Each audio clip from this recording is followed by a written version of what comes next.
What's up, tribe? How you guys doing? Go ahead and hit that subscribe button, and I hope you like this video. I believe this is the season finale of Our Kind of People, season 1, episode 12. Now, I heard that they weren't renewing the show. I'm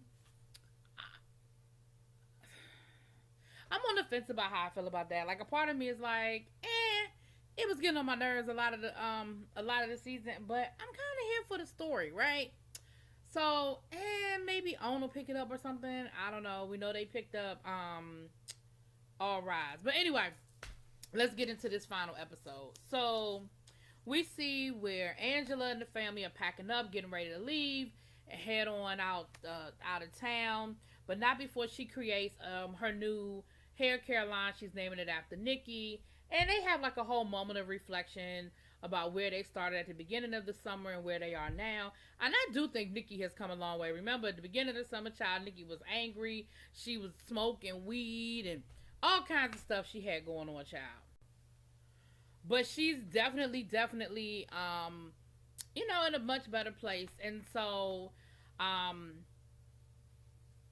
Angela is still trying to avenge her mother. And Aunt Piggy said, listen, girl, like, you've done right by your mama. You did the best you could. Go ahead and take the deal that Teddy is offering you. It gives you the seed money. It gives you everything you need to get up out of here. Like, girl, take that seed money, start your company, and move on. Like, you've got enough of the answers, is basically what she was saying. She said, and I'm afraid that if you keep stirring the pot, you won't even get your seed money, and then it will be for nothing. And Aunt Piggy, I'm kind of here for you with that one. I understand exactly what you're saying. Now, back over to the house. Leah, I still can't say that woman's name right.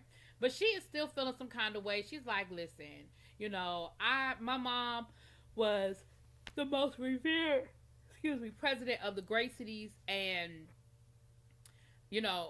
what have I done? I really haven't done too much of anything. I voted my sister out, trying to keep a secret that my daddy still won't tell me nothing about.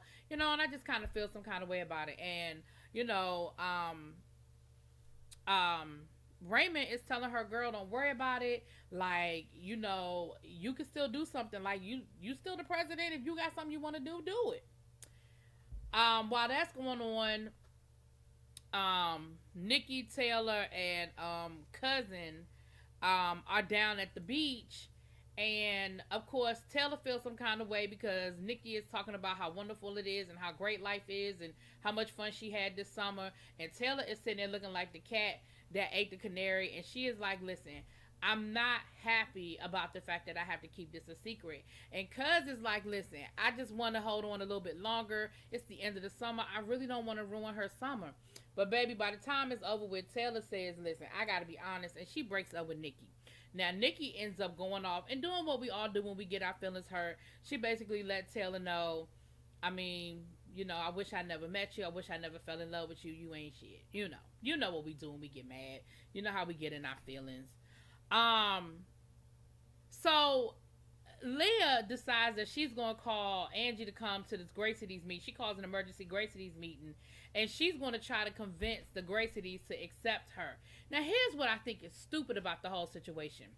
I thought she had found some sort of loophole in the bylaws where she would be able to, like, push Angie's membership through. But girl, she has to rely on the most senior member, and the most senior member is Raymond's mama, who is the main one that don't want her in the damn Great Cities. Girl, what did you think? Like, you really thought you was gonna be able to what? Bully her, convince her, talk sweet to her? And not only did that not work out for her, but then Raymond's mama basically threatened to take away her presidency, talking about maybe you weren't ready for this. Maybe you don't have what it takes to be the president because, like, what you got going on right now is crazy. Like, you tripping. You're not respecting our traditions. You're not respecting our rules and regulations. And that is not acceptable. That is not acceptable. So maybe you need to go sit down for a minute.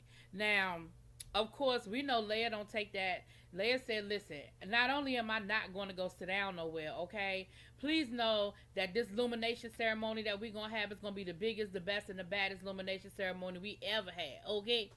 Now, while this is going on, Raymond and Teddy are again playing the who's is bigger game.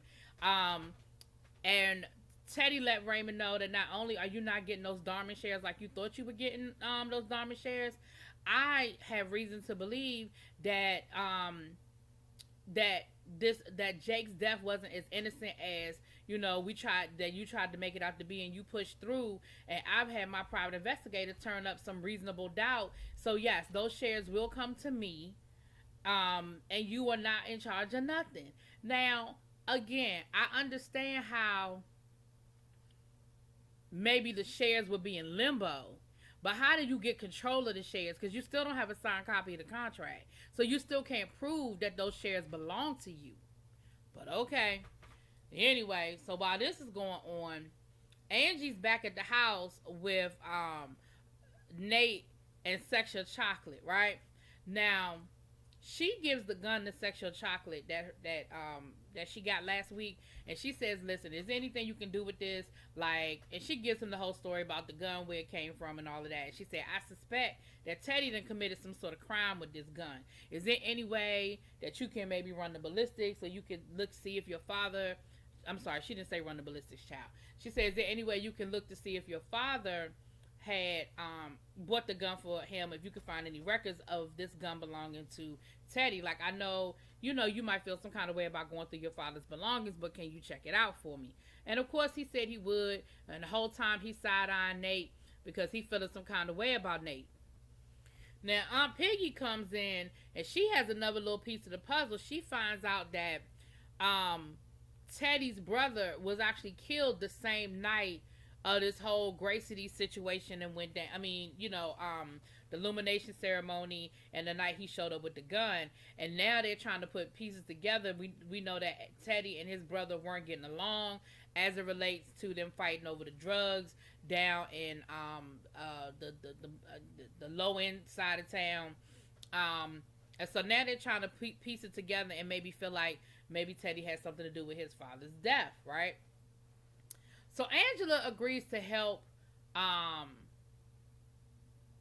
sister put together the illumination ceremony, so it'll be good, but she really just trying to get pictures, because they said, well, if this all happened the same night of the illumination ceremony, I've seen a lot of those pictures.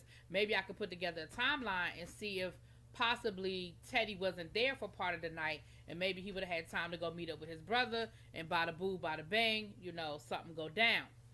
So, so she's really there just undercover, and she ends up telling Leia, like, listen, because Teddy comes in there and gives his little farewell speech, talking about, even though I'm running you out of town, I want you to know it was good getting to know you, and I'm sorry I couldn't be the father you needed me to be. I said, what kind of going away present is that? But she ends up telling Leia, listen, after he walks away, she ends up telling Layla, look, your father, we think your father killed his brother, and this is what we have. Like, he lets him know that he has that they have the gun, and what the gun possibly could mean, and all of that. And of course, Layla is like, at the end of the day, that's still her father. I mean, however y'all might feel about him, I know that my father, he got some shit with him, but he's still my daddy. And so Angie tells her, she said, listen, at the end of the day, it's always going to be me against you and Teddy. And if you are not open to the possibility that your father is not this innocent person that you thought him to be, or you want him or need him to be, then this sisterhood just ain't gonna work. Like, I can't fight that, because my mother was my mother, your mother was your mother, and I can't keep fighting y'all's memories of the situation. So then we have Nikki comes home with her heart broken, hating Taylor, and they have a good little family moment where Nate tells her, they talk about, listen, love, sometimes love has to change, and it looks differently. It's not always the romantic kind of love. It can it can morph into another type of love, and eventually you'll get over it. It's hurtful now, and you're gonna go through what you got to go through, but eventually you'll get to the other side of it, and it'll be all good. And they have like a good moment where they got some wet noodles, and he says throw the noodle down, and the letter that it falls into will be the letter of your next love, or whatever it is. Some cute little shit that your parents tell you to make you feel good, child. So later on that night, Nate plans this surprise for Angie, where he has old videotape of when she first started Eve's Crown. She got her hair in these little Bantu knots, honey, from back in the day. And, it was her talking about her starting her company. And he said, the night that I got in trouble, I had planned this for us, and, now I want to just remind you, that you are my first love and that you're worth fighting for. And he ends up proposing to her. Now, before she can answer him, Sexual Chocolate comes through, and he was like, yo, bruh, you mind? And he was like, I'm just saying, I got some information. You wanted me to do some research on this gun. I got that information. So that's when we find out that he was able to get a friend of his down at the police station to run the ballistics on the gun, and come to find out that the gun matches up. Not only was it registered to Teddy, it was his gun, but the ballistics also match up to the bullet that killed his brother. So now they have proof that that gun killed his brother. They don't necessarily have proof that he did it, but of course,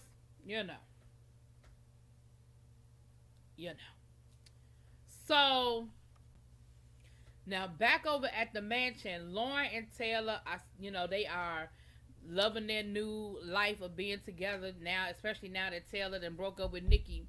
And, they're talking about how they glad they finally got their stuff together. They sorry Nikki had to be sort of collateral damage in the situation. And Lauren goes to give Taylor a tennis bracelet she bought her. But the case is empty. And, of course, Lauren automatically assumes that the maid's daughter stole it. So her way of getting revenge was for her to... She went to the girl's grandmother and told the grandmother that her brother and her granddaughter been getting it in, and so the grandmother found them smooching in the closet and was like, see, I didn't want it to be true, I thought it was a lie, but now I see it's true. She was like, pack your stuff and you getting up out of here. We got to get you out this house, because this is you can't keep disrespecting, like, this my job, like, you can't be disrespecting where I live, where I work. And so of course the granddaughter was pissed off, and she was like, I'm sick of your sister getting involved in my shit. She was like, matter of fact, she worried about what I'm doing. She the one that's been sneaking around cheating with Taylor for the last couple of weeks. And of course the brother didn't know, because men are oblivious to shit like that. But he was like, what? You know what I mean? Like, what she do? Now while this is going on, Sexual Chocolate done took took Angie down to the beach, and he done planned this beautiful beachside proposal. It's flowers everywhere, it's heart shaped, it's roses, it's candles, and he proposes to her. And she tells him, look, I need some time. 2 proposals in 24 hours, that's a whole lot. I need a minute to think about this. I need a minute to process everything. And of course he said, I understand. Like, he know what he doing. He know he walked in on a proposal the night before. He ain't crazy. But he said, I understand you need a minute to sort of figure it out. So it is the night of the illumination ceremony, because at first Nikki said she wasn't going to go, but they convinced her to go. So Nikki, Angie, and Miss Aunt Piggy, I was going to say Miss Piggy Lord, Aunt Piggy show up. Aunt Piggy looking good now, but Debbie Morgan, black don't crack for real. Taylor shows up, but Nikki lets her know, listen, I'm sorry I said all those mean things to you. I'm hurt, but maybe one day we can eventually be friends. And Taylor's like, I'm glad, I would love for that to happen. Now, while this is going on, Lauren and her brother, they are arguing. And he's telling her, basically stay out of my business. Like, you're the reason why my girlfriend about to get shipped away. And you've been accusing her of being a thief. And she's not a thief. And Lauren is like, but she is a thief. Like, I'm going to need you to get your head out your ass. Stop thinking with what's between your legs. And see everything for what it is. And he said, well, you worried about me. You the one that's been sleeping with Taylor behind Nikki's back all summer. So, of course, now Nikki is like, you got to be freaking kidding me right now. So Nikki gives this whole speech about how she hates the fact that she's even part of this family. That everybody in this family is duplicitous and they ain't about shit. And she is sorry that they ever even came and met any of them. So of course, everybody is there to witness this. I mean, when I say everybody, I mean like Leia, Angie, Franklin. Everybody's there to witness it. And Leia says, you know what? She's absolutely correct. Like, now the twins are fighting, and they lying to each other. Like, this, this is this isn't okay. And Raymond tells her, listen, then it's on you. Like, you need to do something and get your daddy in check, because all of this is because of your daddy. Like, your daddy has taught them how to be, be liars and cheaters and all of that, and you need to get it in check. So when it's time for later on in the evening, they're getting ready to present the family. I mean, they're getting ready to start the ceremony, and they decided they're going to present Teddy with a gift. And so they bring him the gift, and of course, it's the gun. And the minute he sees the gun, he loses it, and he's just like, it's like he saw a ghost. And he runs off, and the rest of the family follows him. So all of them are in the room, including the kids, which I don't feel like the kids needed to be there for this part, but whatever. And they basically confront him, and they're like, what is this about? What is this gun? Daddy, did you kill your brother? And so he ends up telling the story, and the story is he was actually going to leave with E's mama. He loved E's mama, and he was going to leave with her. But that night, he had to go meet with his brother first. And Leia's mother followed him. And him and his brother got to arguing. And Leia's mother had his gun and went to go shoot went to go shoot Teddy. But the brother got in the way, and the mother ended up shooting the brother, and he covered it up to protect her, and he had lived with the guilt for the rest of his life. Now, here's what I loved about this scene, because I thought they was gonna let Teddy off the hook, because I was like, oh, he done told his little wah story, but that doesn't excuse everything else that he's done. Like, it's one thing to cover up a secret; it's something else for you to just be a nasty person that you've been, and that's where Leia was like, yeah, that doesn't get you off the hook. Like, you've been arrogant, you've been this, you've been that, and that's destroyed our family. So I get it that you covered this up, and I get it that you were protecting mom, but bruh, it's more to this story. It's way more going on here, and it's deeper than that.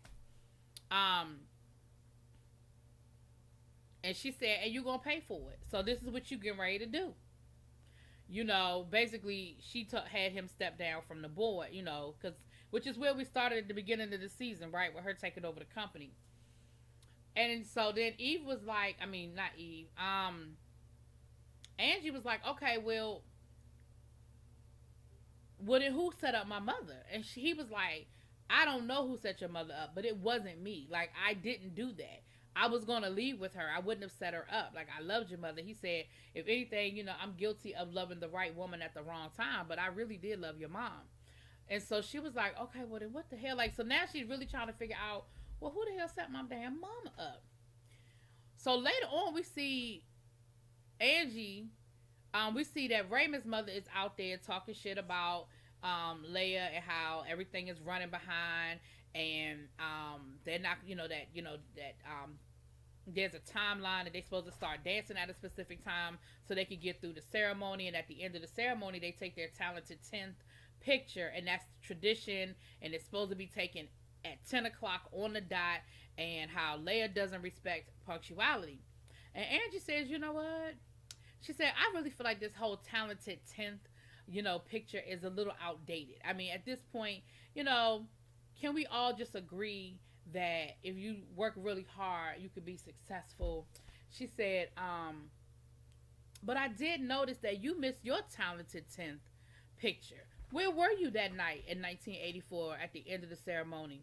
My mother got picked up for drugs at 10:15. Where were you at 10 o'clock? Did you plant the drugs on my mother?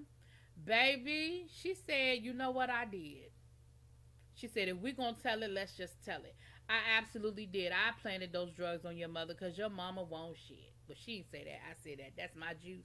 But basically, she said that your mother was uncouth and wasn't this and wasn't that, and she wasn't deserving of being a Gracity. So, yep, I sure did. I set her up, and she put my best friend through hell because she was a homewrecker. And so, Angie was like, ooh, thank you. I needed to know that. Finally, some justice for my mother. And she was like, you can't prove it. And Angie said, it's right here on my phone. Like, what you mean? She gonna take the phone out of Angie's hand, drop it on the floor, and crush her phone talking about some oops. Angie said, bitch, it's in the cloud. Ah! Listen, that was the funniest line this whole season.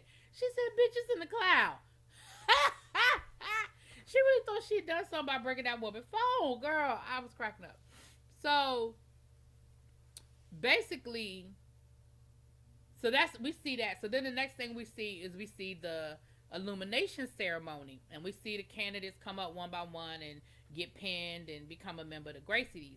And the last person to come up the aisle was Angie, because she had convinced Raymond mama to change her mind about letting her in the Gracies, because what's she gonna do? Go to the police? I mean, I feel like the statute of limitation, so it wouldn't have been a police situation. It just would have been her reputation. You know, it wouldn't have been a good look. So, child, with that being said, honey,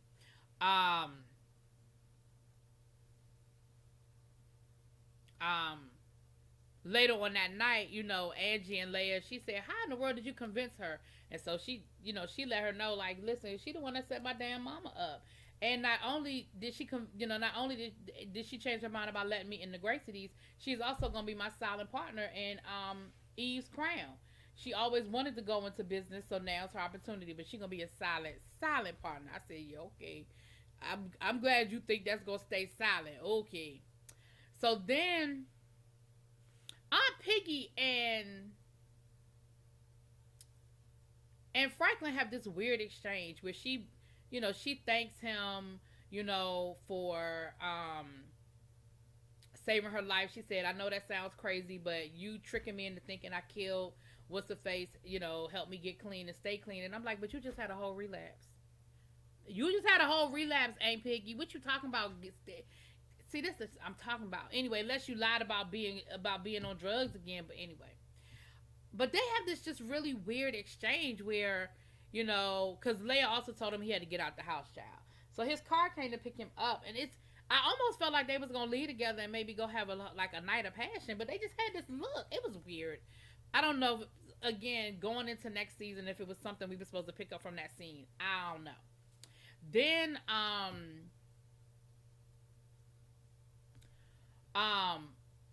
the son, he went to go talk to his girlfriend before she left. Talking about something, you don't have to leave. I'm gonna stand up to your grandmother, and I'm gonna tell her that, you know, we're gonna convince her that, you know, for you to stay. And she was like, oh, well, it might not be that hard because I'm pregnant. And she shows him the pregnancy test. I said, oh Lord, here we go. Then Leia is telling Angie about the fact that she got these two proposals and how, because Angie was like, Leia was like, so you staying, right? You're not leaving town now.